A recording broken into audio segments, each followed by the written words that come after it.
Hi everyone, welcome back to Mitchell Makes Vids. Today we're covering IREN Limited, ticker IREN, a next generation data center operator focused on sustainable Bitcoin mining and rapidly expanding AI cloud services powered by 100% renewable energy.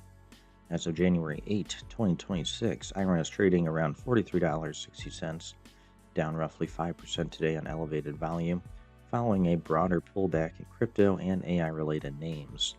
Key context: despite the dip, momentum remained strong after a 13% surge earlier this week tied to major AI chip announcements at CES 2026.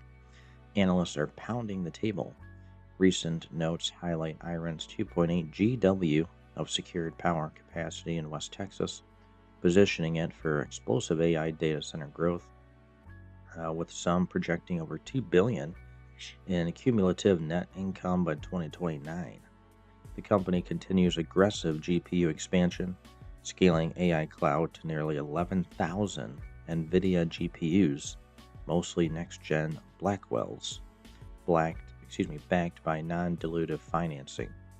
IREN is a high-volatility growth play at the intersection of Bitcoin and AI infrastructure, definitely one to watch closely. This is not financial advice. Always do your own research. If this update helped, subscribe to Mitchell Makes Vids, and comment your thoughts on IREN below. See you in the next one. Guys, check the links in video description below. Make some cash. Become a member of my YouTube channel today. See you soon.